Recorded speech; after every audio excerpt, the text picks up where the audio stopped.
Fan following కానీ, ఇలా brothers అని, ఫ్రెండ్స్ అని ఈ సంపాదించుకోవడం గానీ, ఆ నేమింగ్ కానీ, ఇవన్నీ చాలా కష్టం గదా! మీరన్నట్టుగా దెబ్బలు గూడా తినాల్సిందే. బాగుంటాయి దెబ్బలు. ఇప్పుడు ప్రతివోడు ఇట్లా ఒకటేసారి పైకి పోలేడు కదా, జర కష్టాలు ఉంటాయి. కానీ దాన్ని ఎవరు చూడరు, కష్టాలను ఎవరు చూడరు. అరే వీడు పైసలు సంపాదిస్తుండు, వీడు డిగ్రీ వేస్తుండు, వీనికి అది, వీనికి ఇది, వీనికి ఇంత చుట్టూ ఇంతమంది ఎందుకు అది అని అంటారు. చాలా మంది ఏంటంటే బయట వాళ్ళు ఉంటారు కదా, చాలా మంది ఇప్పుడు పేర్లు మనం చెప్పలేం కానీ తొక్కుదామని వస్తారు చాలా మంది.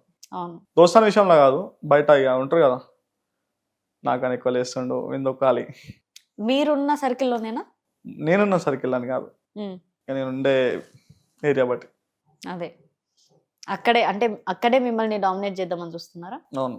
అంటే ఇప్పుడు కొన్ని వర్డ్స్ కూడా వినొచ్చును. అంటే ఒకరి నుంచి ఒకరు చెప్పే మాటలు గాని. ఇట్లా ఇట్లా చెప్తారు కదా, ఫ్రెండ్స్ ఆఫ్ ఫ్రెండ్స్ చెప్తారు, అరే ఇది ఇట్లా రా, ఇట్లా నువ్వు జాగ్రత్త ఉండాలి, హ్మ్. ఇట్లా ఇట్లా నీకు ఇది ఉంది అది ఉంది, కొంచెం నాకు ఇన్ఫర్మేషన్ ఇస్తారు. మనం ఎవరికి అడిగం, ఎవరిని ఒక్క రూపాయి అడగం, ఎవరిని ఏం చేయం, అందరితో మంచిగా ఉంటాం. నువ్వు నా కాడికి వచ్చి నాకు ఇది ప్రాబ్లం ఉందని చెప్పు, నువ్వు నాకు దుష్మన్ అయినా మంచిదే, నేను నీకు హెల్ప్ చేస్తా. ఏం ఆలోచించా నేను, అరే నువ్వు నా దుష్మని రా, నువ్వు అది ఇది, నేను ఏం ఆలోచించా, నువ్వు నాకు అడిగిరా, అరే నాకు ఈ ప్రాబ్లం ఉందని చెప్పు, నాకు అలా లేకపోయినా నేను ఇంకొకరితో తెప్పించి నీకు హెల్ప్ చేస్తా, నువ్వు నన్ను అడిగినావు కాబట్టి. నా మీద నమ్మకం ఉంటేనే కదా నువ్వు అడిగేది. అవును. అట్లా అని చెప్పేసి నేను ఆ నమ్మకం పోగొట్టుకోను.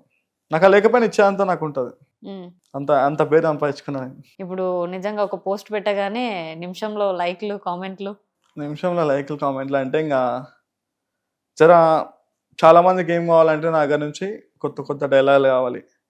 ఏమన్నా కొత్త నా కాడ నుంచి వచ్చిందంటే వాళ్ళకి అది టచ్ అయిపోవాలి. అది ఆ డైలాగ్ లవ్ డైలాగ్ అని కానీ, బ్రోకెన్ డైలాగ్ అని కానీ, ఏదైనా యాటిట్యూడ్ డైలాగ్ అయినా కానీ వాళ్ళకి టచ్ అయిపోవాలి.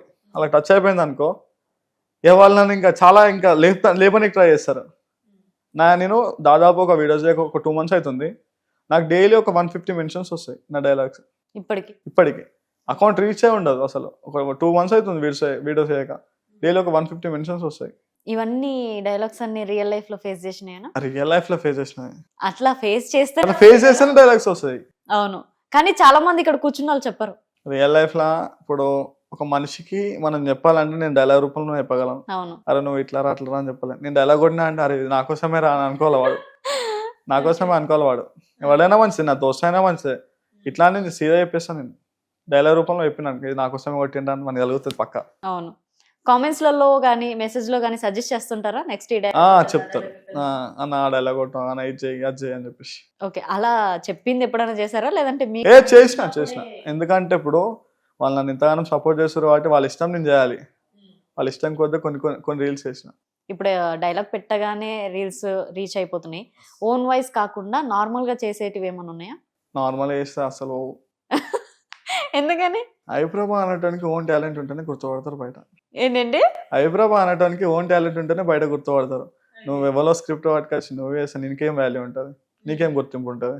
ఏముంది, కింద కామెంట్లో కాపీ అని ఇస్తారు, కాపీ ఫ్రమ్ ఇయర్ అని ఇస్తారు, ఇజ్జత్ పోతుందా?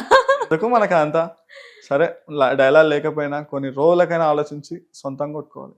హ్మ్. అంటే నాకు కొన్ని లేని టైంలో, నాకు చాలా డైలాగులు లేని టైంలో కొంతమంది హెల్ప్ చేశారు. మా మామ వాళ్ళు, వాళ్ళ నా బయోలు ఉంటుంది, మా మామ పేరు. మా మామ నాకు హెల్ప్ చేస్తాడు. నా దోస్తులు ఉంటారు, 2-3 డైలాగులు ఉన్నారు నా దోస్తులు.